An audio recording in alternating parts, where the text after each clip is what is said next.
Estamos ya avanzados en la carta del apóstol Pablo a los Efesios. La semana anterior, pues, de corrido terminamos los últimos versículos en donde nos enseñaba el apóstol la necesidad que debe de haber en el creyente en todos los aspectos, ser sometido a Dios primeramente, y cuando el hombre se somete a Dios, se somete a su orden establecido. Y dentro de ese orden le habló en primer lugar al matrimonio. No sé si ustedes se recuerdan, enseñándonos en el final del capítulo 5 la forma como deben de ser formados los matrimonios, la forma y el papel que desempeña cada uno de los miembros dentro del matrimonio o del hogar en sí, porque el tema continúa hablando acerca del hogar.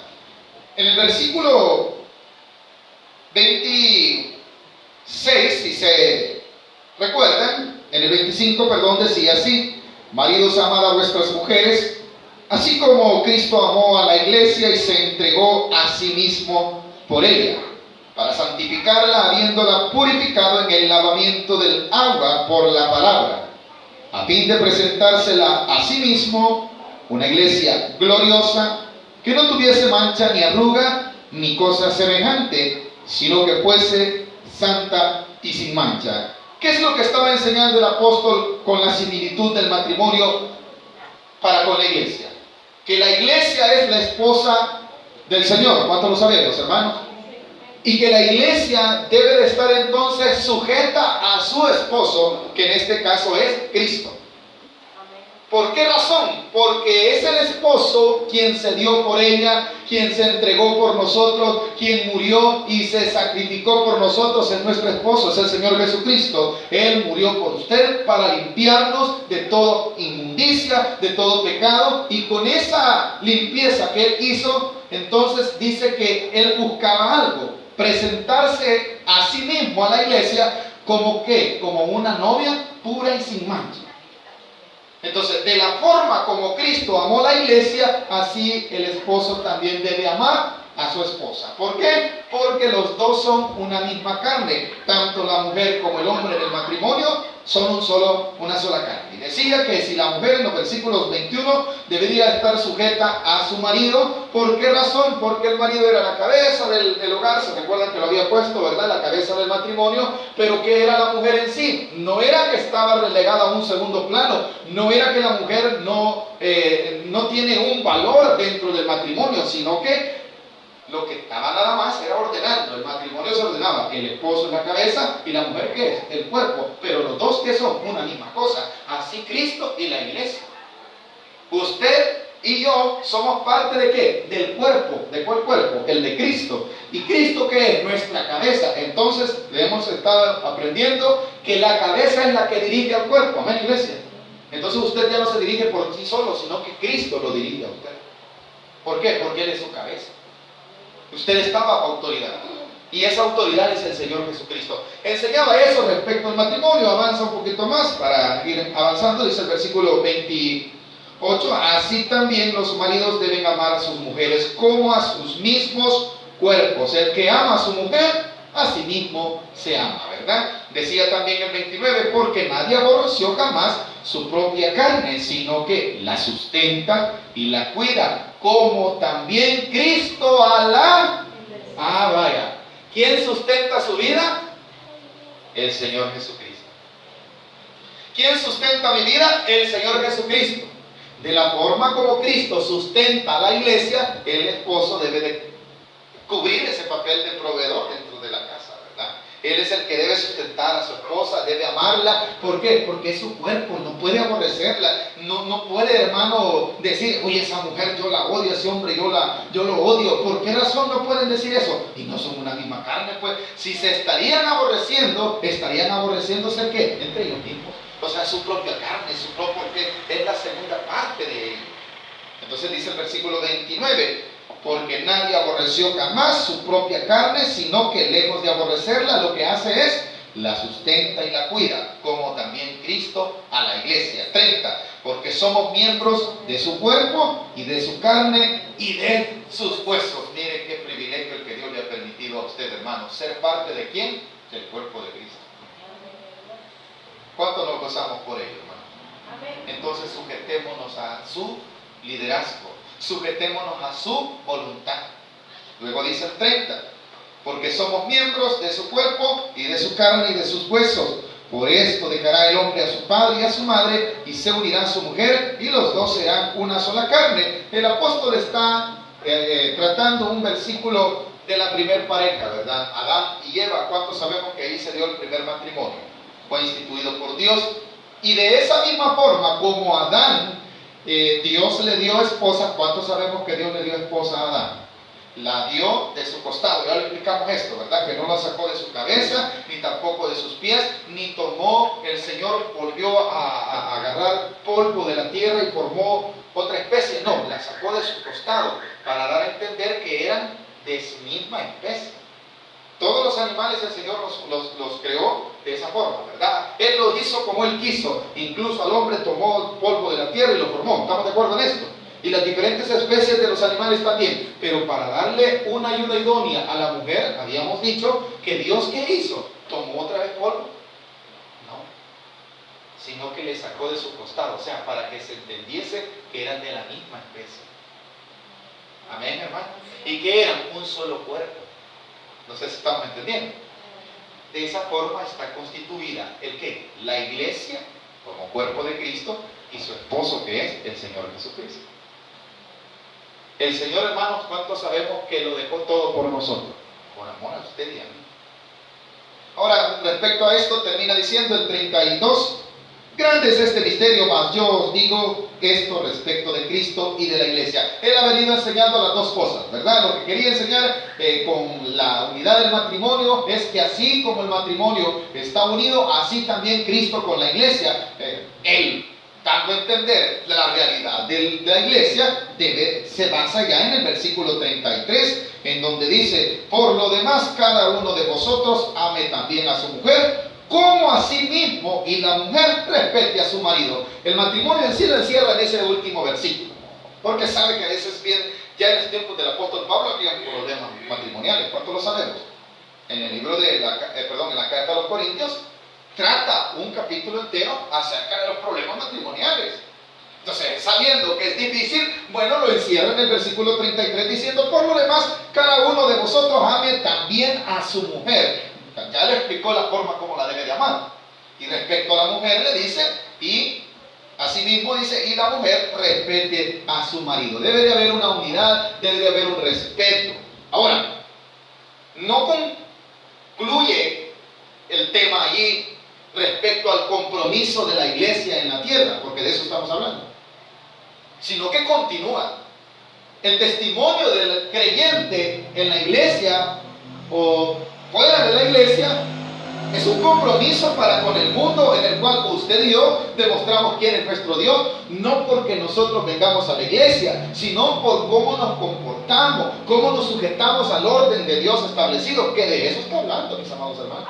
Ahora ya deja a un lado, aparentemente, con lo que empezó en el hogar del matrimonio, la vida individual del creyente en el matrimonio, pero ahora va a tratar siempre respecto a los creyentes, pero como hijos. Dice el versículo 1, hijos, obedecer en el Señor, ¿a quién? Parece ser que el apóstol Pablo había incluido todo lo de la familia, ¿verdad? Ya deja a un lado los padres, pero ahora, si usted se nota, todo está bien ordenado por el apóstol. Empieza cómo debe de ser bien ordenado el matrimonio y luego se dedica a los hijos. Porque en la iglesia así debería de ser.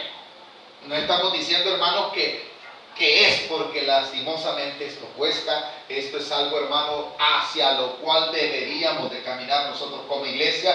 Las generaciones que conocen el evangelio estar sujetos a este orden. ¿Para qué? Para dar un buen testimonio que somos hijos de Dios, para tener el orden establecido por Dios, para que en nosotros se refleje que el amor de Dios nos ha perfeccionado, que el Señor ha hecho una obra en nosotros de cambio, de regeneración. Entonces les va ahora a hablar a los hijos y más adelante les habla a los padres, luego les habla a los hombres ya no solamente en el hogar, sino fuera del hogar, en la sociedad, en el trabajo. Por eso dice el versículo 1, hijos, obedecer en el Señor a vuestros padres, porque esto es ¿qué?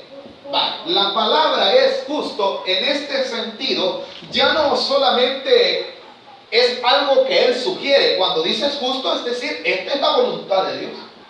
Eso quiere decir esa afirmación, esto es justo. No quiere decir, traten. No, él inicia, hijos, obedecer en el Señor. O sea, esto sí debe de darse. ¿Y por qué? Porque esto es justo, dijo. O sea, esa palabra justo, dada, escrita en el último versículo, es un sello como dando a entender la voluntad de Dios es así.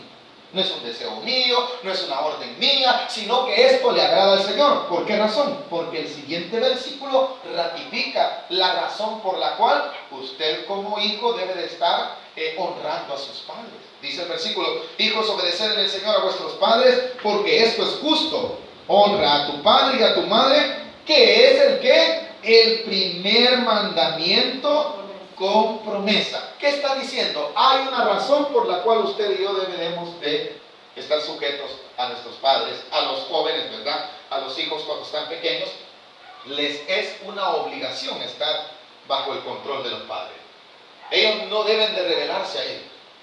Hermano, pero ¿por qué, hermano? Si miren, los demás no le hacen caso a sus padres. El problema es que el mismo apóstol escribió en otra carta el carácter de los hombres que no tienen temor de Dios, en donde dice que los hijos no obedecen a los padres. Cuando sabemos que eso lo trató Pablo en otra carta, refiriéndose al carácter del postrero hombre. Eran hombres irreverentes, sin aspecto natural, lo dice la carta, ¿verdad? Pero ¿quiénes son ellos, hermano? Los que no tienen a Dios dentro de su corazón. Pero los que nos llamamos creyentes, nuestros hijos deben estar sujetos, hermano.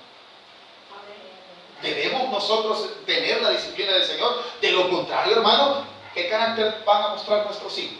El carácter de los hombres de este tiempo, ¿verdad? Irreverentes, así lo dice, ¿verdad? Sin aspecto natural.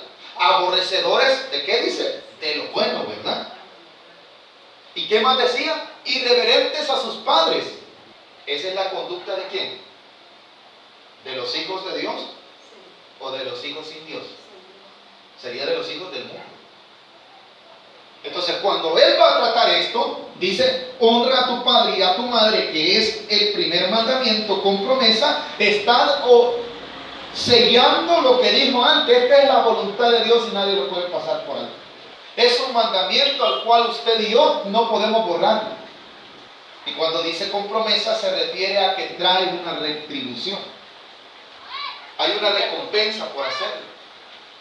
Hay una compensación de parte de Dios para aquel hijo que obedece a su padre, para aquel hijo que honra a sus padres. Para esos hijos, hermano, Dios les trae una promesa. Entonces parece ser que los beneficiados de cumplir la voluntad de Dios somos nosotros si nos sujetamos a la voluntad de Él. Él dice, esto es justo, y después dice, esto es un mandamiento con promesa. Ahora, si usted revisa en la Biblia la historia de hijos desobedientes, hay muchas por ahí, pero recalquemos algunas de ellas. Sansón, a pesar de que fue uno de los jueces de Israel, era irreverente a sus padres y terminó mal. El otro es Absalón. Absalón era hijo del rey David, pero un día en su corazón decidió rebelarse contra su padre y dice, hermano, que quiso darle golpes, lo que se conoce como un golpe de estado. Y dice, hermano, que él organizó su ejército, se levantó en contra de su padre y sabe que lastimosamente le fue mal también a Absalón. ¿Cuántos sabemos eso, hermano? Entonces, ¿qué quiere decir? Que es verdad que el ignorar la disciplina del Señor impuesta por Dios en los padres hacia los hijos es un peligro. Si usted va al mandamiento, y si usted quiere, búsquelo, por favor. Capítulo 20 de Éxodo, por favor. Cuando lo tengan, me dan fuerte. No voy a perder la cita bíblica en la que estamos, solamente es para referirnos de dónde el apóstol Pablo tomó este mandamiento. En el capítulo 20 de Éxodo aparece, está dado en la ley que Dios sugirió a Moisés. Cuando lo tengan, me dan un fuerte amén. Éxodo capítulo 20, versículo 12. ¿Lo tenemos? Leamos lo que dice. Dice así, 20:12, ¿verdad? Honra a tu padre y a tu madre para que tus días se alarguen en la tierra que Jehová tu Dios. Ahí está. ¿El qué? El mandamiento. ¿Y ahí qué más está? La promesa. ¿Sí o no? O sea, Dios establece un decreto que el hijo debe de cumplir, pero también aparece la recompensa si yo me sujeto a ese mandamiento.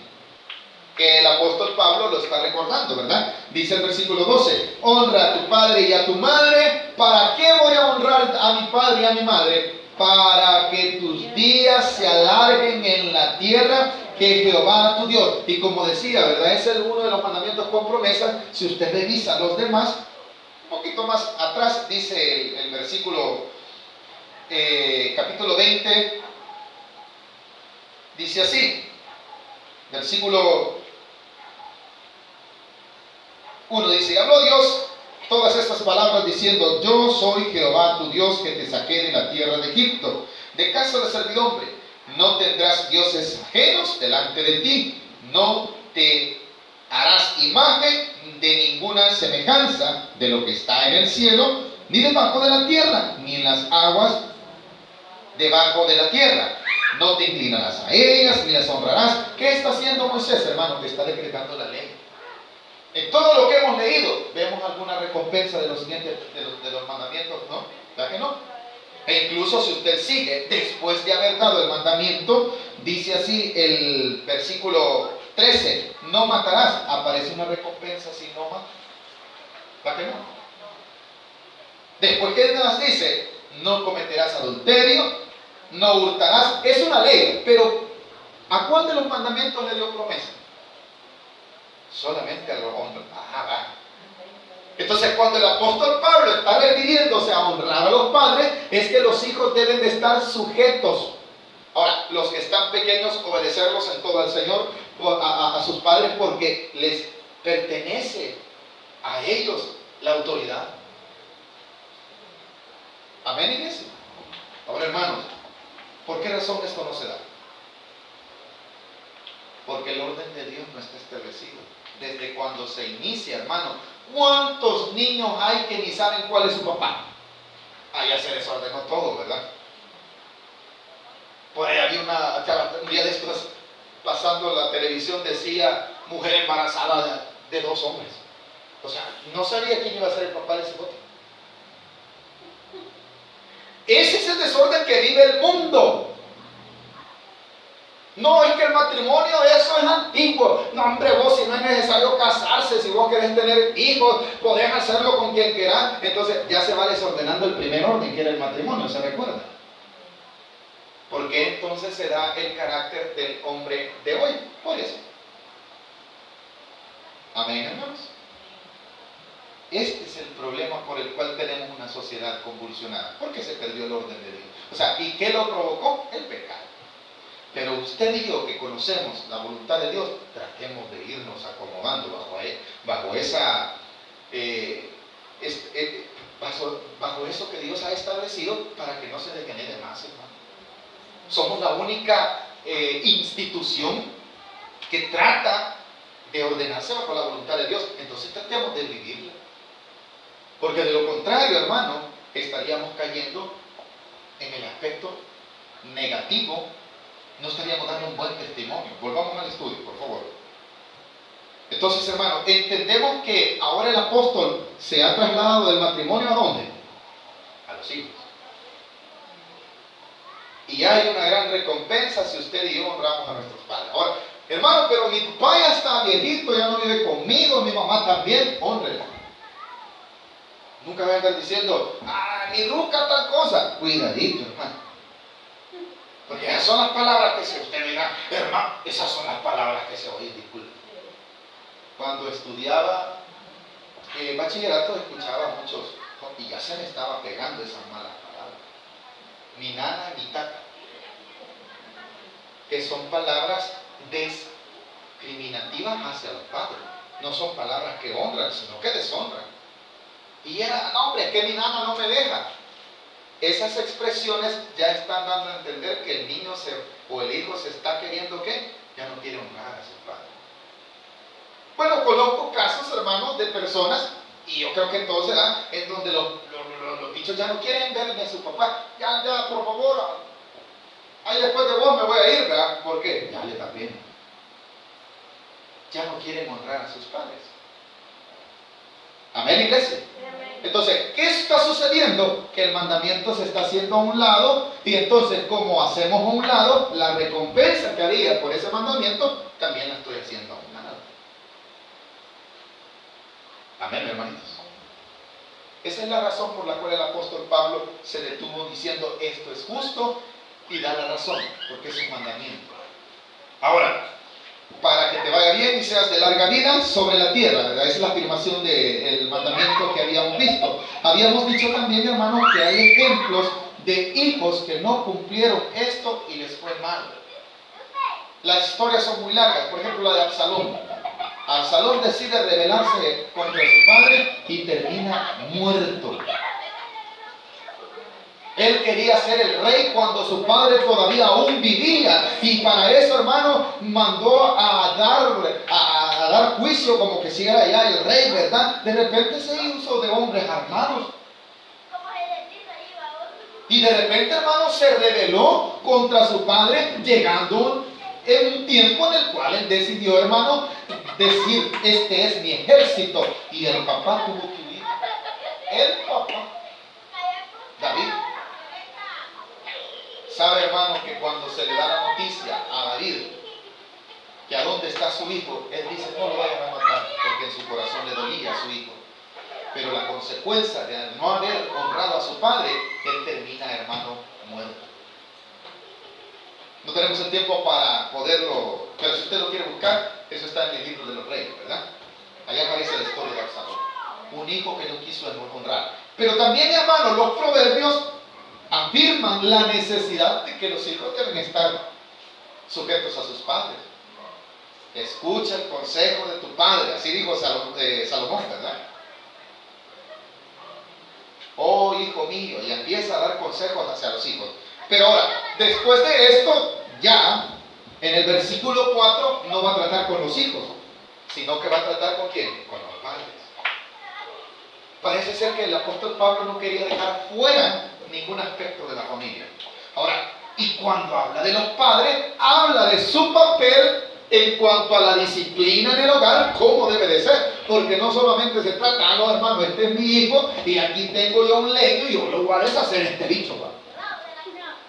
Porque vea lo que dice el versículo 4. Y vosotros, padres, no provoquéis a ira a vuestros hijos, sino criadlos en disciplina y amonestación del Señor. El versículo 4 no está en ningún momento invalidando el castigo, no. Porque muchos se toman este versículo, ya ve, hermanos, si a los bichos no hay que provocarlos a ira. Lo que está dando a entender es que el estado emocional en el cual un padre debe de corregir a sus hijos no es en un estado de ira, porque va a provocar que su hijo vea el castigo del aspecto negativo. Cuando usted, hermano, castiga a alguien con enojo, es un peligro. Usted va a agarrar lo que tenga en la mano, se lo va a dejar ir, y eso ¿qué va a provocar? Va a provocar más ira, ¿o no? Va a provocar enojo. Y lejos de servir esta amonestación como una disciplina, hermano, va a crear un aspecto negativo en ese hijo. No está invalidando el castigo en ningún momento, sino la forma. Hay un límite. Porque enojados, hermanos, podemos golpear áreas de los cuerpos de nuestros hijos que sean delicadas. Podemos golpearlos. Enfadado, hermano, airado, no podemos nosotros castigar. No significa que no vamos a castigar. ¿Por qué? Porque el versículo mismo nos lo recomienda. En el versículo 4 dice, y vosotros, padres, no provoquéis a ira a vuestros hijos, sino lo contrario, criadlos en disciplina y, ¿qué dice? O sea que el castigo que vamos a imponer sobre nuestros hijos es una amonestación. O sea, tiene una razón. una razón por la cual usted va a castigar, pero sabe, lo debe de hacer con sabiduría y con disciplina, que no está en ningún momento, hermano, está invalidando el castigo la Biblia, no. Por eso lo dice, si no criarlos en qué, en la ley de que ellos quieran y hagan lo que ellos dicen, dice allí. ¿En qué dice? ¿Y qué más? ¿Y cómo dice? Ah, y amonestación. Vaya cipote, usted se portó mal, venga para acá. Usted esto lo hizo mal y hay que darle un castigo. El proverbio dice, la vara y la corrección. ¿Qué dijo? ¿Qué traían? Dan sabiduría. También dice un proverbio por allí que ¿cómo que dice? La rebeldía está ligada en el corazón del muchacho, ¿verdad? Pero la vara y la corrección la alejarán de él. Ahora, hermano, no, pero eso es el tiempo antiguo. Es que, hermano, no es el tiempo antiguo. Mire, hermano, fíjese que si no me equivoco, hay un proverbio dice que el que detiene el castigo a su hijo aborrece. Esto no es invento mío, la Biblia lo dice. ¿Estamos de acuerdo en esto, hermano? Si la Biblia dice que es necesario, ay, hermano, es que pobrecito, dice que existía una persona, una ilustración por ahí, ¿verdad? Que le decía el papá, hijo, te voy a castigar, si supieras que esto me duele más a mí que a ti. Y el hijo le dijo, sí, lo único que a ti te duele en otra parte de donde me duele a mí. A él le dolía donde le pegaba al papá, pero al papá le dolía en el corazón. Mas sin embargo, era necesario. ¿Por qué razón? Porque a través de eso el cipote va entendiendo que el papá lo estaba amonestando porque le amaba, porque no quería que la injusticia que estaba practicando se le volviera algo diario, hermano, en lo cual iba a seguir viviendo y eso lo iba a llevar ¿a dónde? A la destrucción. Entonces es necesaria la disciplina dentro de los padres hacia los hijos. Claro que sí, la Biblia lo autoriza. Allí lo dice, sino criarlos en disciplina y amonestación del Señor. Amén, hermanitos. ¿Es necesario disciplinar en la familia a los hijos? Sí. ¿Por qué razón? Porque así el Señor lo manda. Es necesario hacerlo, hermano. No estamos hablando, como lo vuelvo a repetir, a generar reales problemas, ¿verdad? No está hablando de eso. Pero sí está hablando de mire, hermano, ¿por qué tenemos una sociedad tan corrupta en donde los hijos se levantan y matan a sus padres? ¿Por qué razón será? No hubo disciplina a la edad correcta. ¿Y vos quién sos, nana, para decirme tal cosa? Ah, que no sé qué, aquí yo hablo más fuerte que vos. ¿Cuál fue el problema? La indisciplina. Y así se creía, hermano. Ah, sí, crecen y creen que es normal. Entonces, como lo ven ellos como algo normal, se vuelven insensibles al amor de Dios. Se vuelven insensibles al respeto a los padres. Se vuelven insensibles. Cuando estos tengan hijos, ¿cómo los van a criar? Igual. Porque no hay disciplina. Ahora dice el versículo, ya no se va a enfocar para el creyente o para la iglesia, en el matrimonio, para con los hijos, con los padres, sino para con la sociedad. Versículo 5 que dice, siervos, obedeced a vuestros amos terrenales con temor y temblor, con sencillez de vuestro corazón, como a Cristo. Ahora, ¿hacia dónde está llevando ahora el testimonio del creyente el apóstol Pablo? A la sociedad. ¿Pero dónde empezó? Matrimonio, padres, hijos. Ahora, si tenemos una buena disciplina en los hogares, si nosotros formamos buenos hijos, esos buenos hijos van a vivir correctamente en esta sociedad. Ahora estamos entendiendo por qué no tenemos una buena sociedad. No hay una buena familia. No hay una familia establecida por el orden de Dios, sino por los deseos carnales y terrenales, ¿verdad? Las cipotas, si el cipote le gusta, se enamoran y permiten pecado. Sale un cipote, ¿cómo sale, hermano? Ya no es la voluntad de Dios.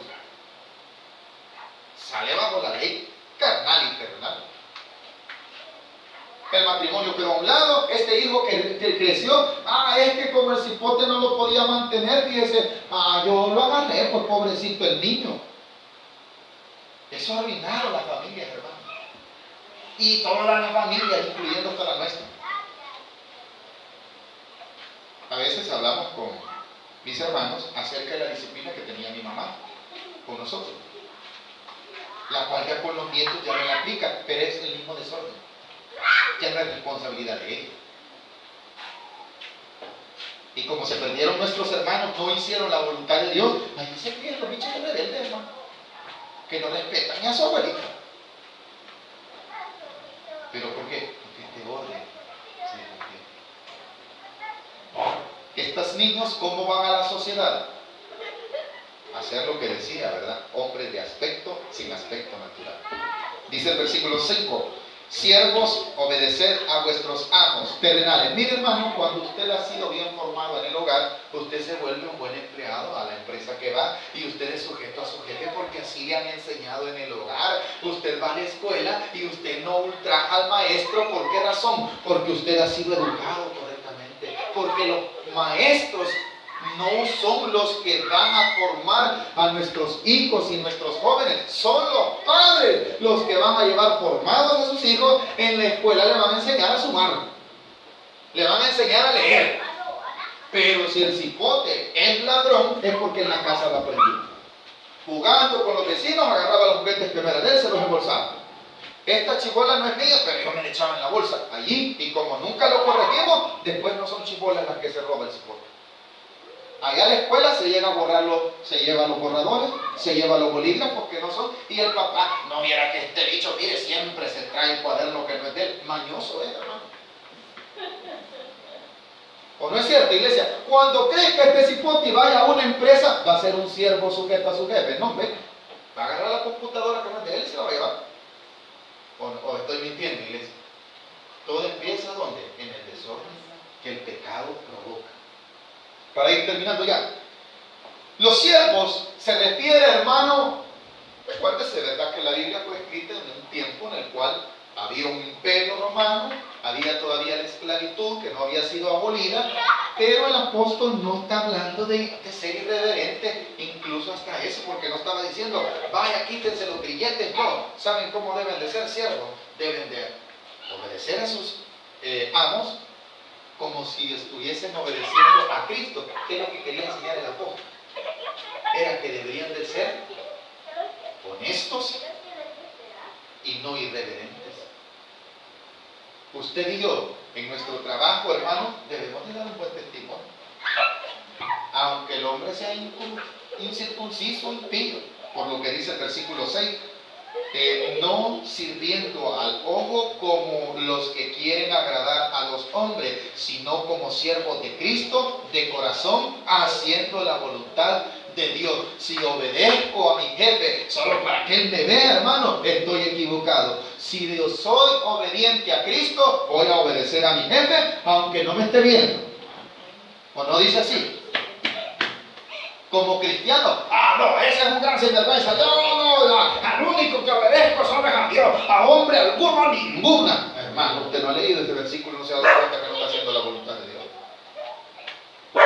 Ahora, pero no solamente es para ellos, que dice el versículo 7, sirviendo de buena voluntad como al Señor y no a los hombres. 8, sabiendo que el bien que cada uno hiciere, ese recibirá del Señor, sea siervo o sea libre. También va para con los amos en el versículo 9. Y vosotros, amos, ¿qué dice?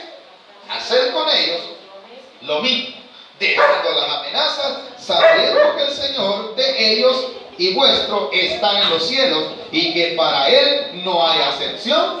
¿A dónde empezó y termina dónde? En los empresarios. ¿Termina o no?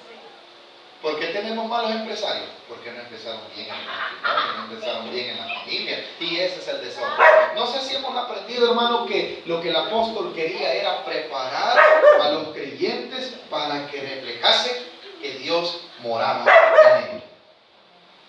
Eso era lo que el apóstol quería. Y para ello era necesario ser correctos en todos los aspectos de nuestra vida. En la familia, con los hijos y en la sociedad. Ese es el compromiso de la iglesia en este tiempo. ¿Hemos aprendido? Es necesario.